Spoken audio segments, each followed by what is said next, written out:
with respect to AI, and I personally, I myself could learn a lot of things, a different perspective about the use of AI, both on the merit side and also on the demerit side.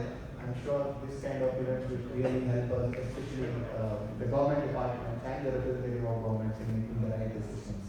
First of all, I'll just give a quick overview of who I am. My name is Darshan. I'm an IS officer of 2016 batch. I represent Government of Karnataka. I work as Director, Department of Electronics, IT and BT. And I'm also the Managing Director of KITS, that is Karnataka Innovation and Technology Society, which looks into basically everything that is related to industry ecosystem, academic collaboration, and any stakeholder consultation. First of all, ladies and gentlemen, esteemed guests, and fellow participants of all the sessions, it's an honor and a privilege to be here among you. I would like to express my heartfelt gratitude to the organizers, ELEDs and their team for inviting me and my department and making Government of Karnataka as part of this event, and also particularly for inviting us to share our insights on this very crucial theme of key policy initiatives by the Government of Karnataka for creating conducive technology and AI ecosystem. So as I mentioned you, anything with respect to technology, our department, that is Department of Electronics, IT and BT, is the one that we look out for. So these kind of technology related themes, whenever we come across, I always keep telling this, and this is the motto that we always have thrived about, that the only change in the world is constant, and also technology is that change, and technology is the future. So this particularly, when it comes to technology, we have a lot of niche sectors that whether it is quantum computing, machine learning, robotics, or bio IT and other things. And one of them out of all those things is AI. Artificial intelligence has occupied our daily lives in so many ways that it is reshaping our industries, it is redefining our leadership paradigms, and also influencing society in profound ways, in ways that we could not have imagined. So basically, artificial intelligence, I'm an IT kid. Most of you would agree with us. So whenever we could use the name, hear the name artificial intelligence, the one thing that used to come into my mind and our mind was science fiction movies. Thanks to all those Hollywood movies and the movies we have been to, whenever we used to hear about artificial intelligence, that's where we used to see, and we could hardly imagine that in the coming decades, in the 1 or 2 decades, AI will be very much part of our daily lives. For example, the applications of this, we use a lot of these voice assistants, that is AI related. It is into such level that almost most of us look into that particular one instead of typing, and also many of us are into live streamings and other things, especially the streaming platforms. So that is where these algorithms, especially the AI-enabled algorithms, come into place. So in business, of course, AI is used extensively in decision making, whether it is hiring a particular person, whether it is deciding which route to take, or whether it is deciding where to invest and the other things.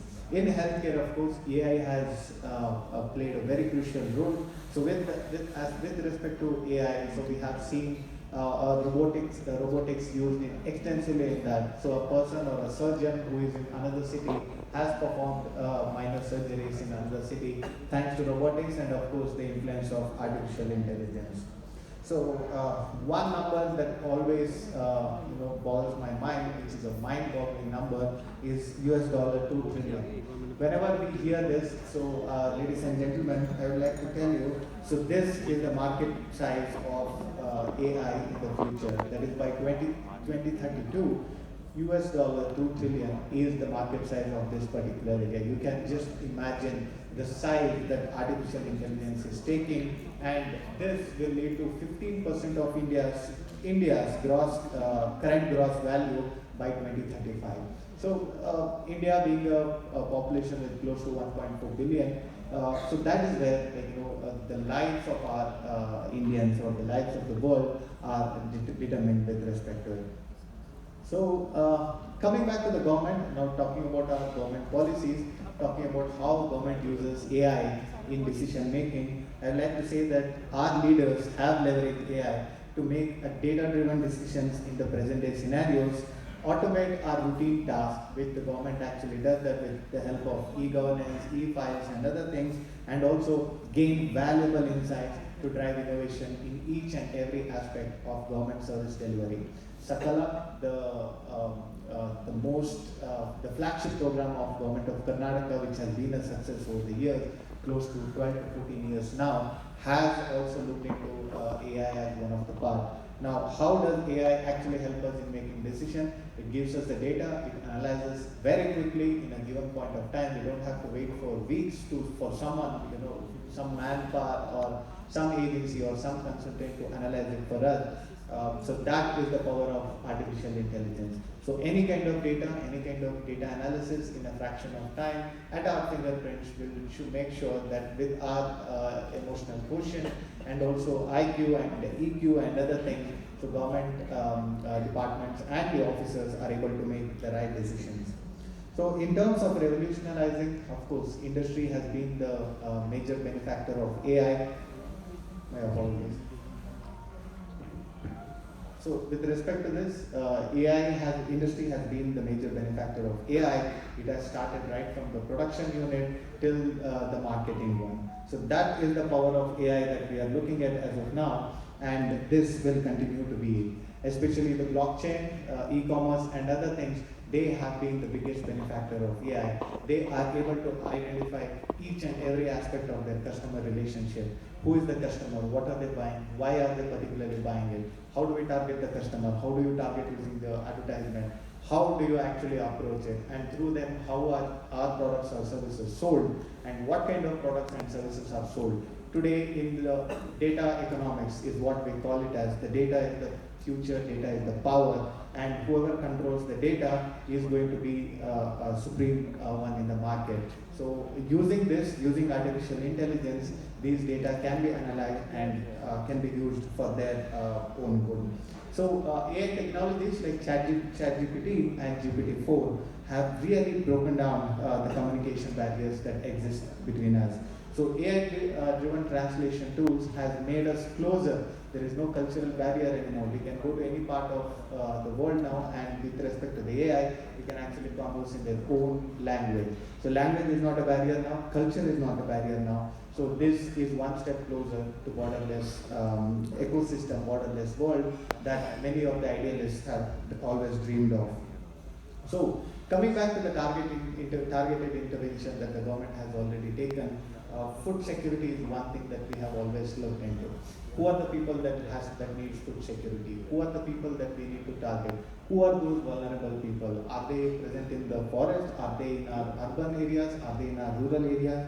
So these kind of data collection that has been done manually and with the analysis of AI tools that we have, so we can definitely target both not only in terms of health but also in terms of nutrition.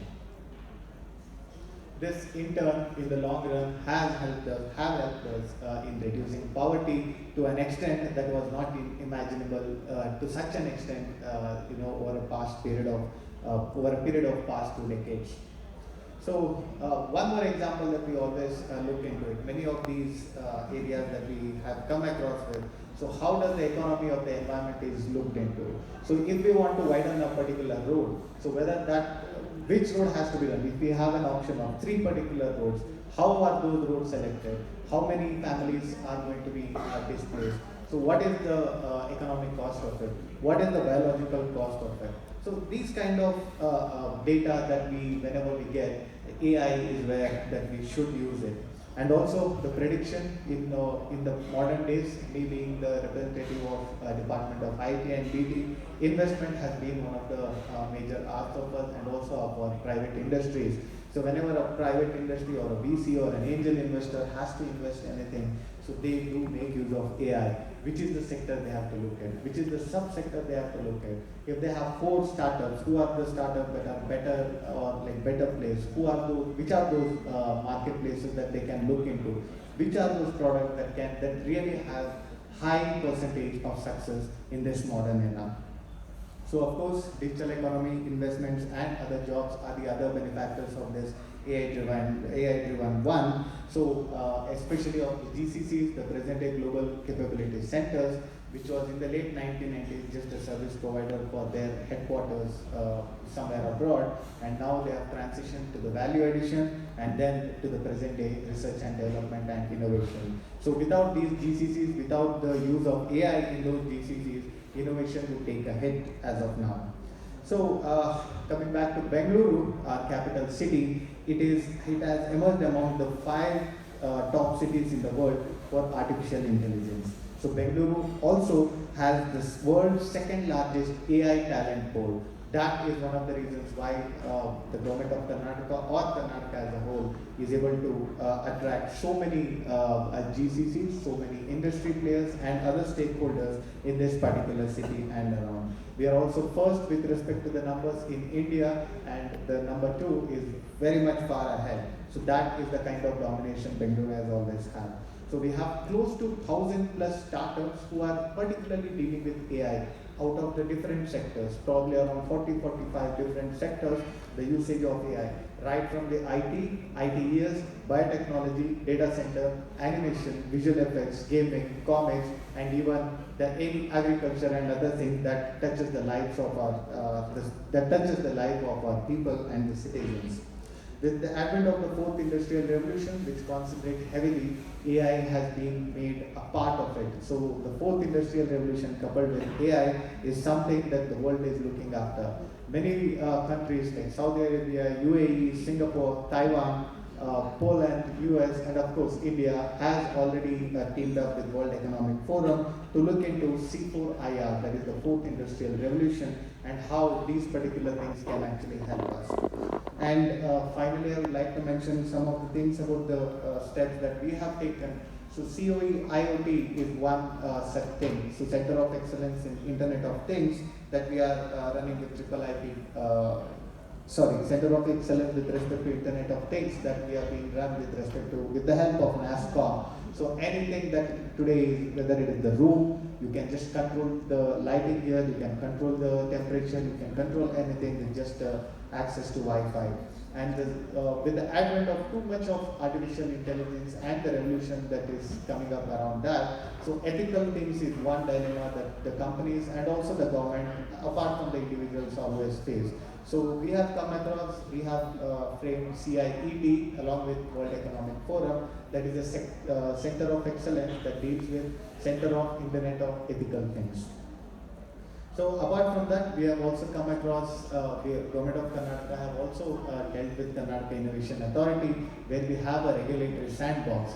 You know, AI is something that most people fear, and I think that kind of fear has to be embraced in the modern world so that the world can move ahead. So to move that, you need to provide them a safe environment before actually putting it out in the open. And one such step that the Government of Karnataka has taken, which no other state has taken, is the Innovation Authority, where we have formed a regulatory sandbox so that anything related to AI can actually be tested in a controlled environment, and once it is tested, it can be open to the market for the next adoption. So the government's industrial policy also recognizes the importance of Industry 4.0, which relies heavily on AI, as I mentioned earlier. So Karnataka as a state aims to create more efficient and competitive manufacturing sector. So again, with some of the applications which I have mentioned, agriculture, rail pattern, transportation and urban mobility, education, health and nutrition, investment decision, traffic violations, urban solutions, cyber security, smart meters, chatbots, and these are the few that the AI has touched. In conclusion, Government of Karnataka is committed today for creating a conducive environment for all the people who are technology oriented, and especially for AI to flourish in the ecosystem. Through these key policy initiatives, we aim to position Karnataka as a global leader in technology innovation, driving economic growth and improving the quality of life of our citizens.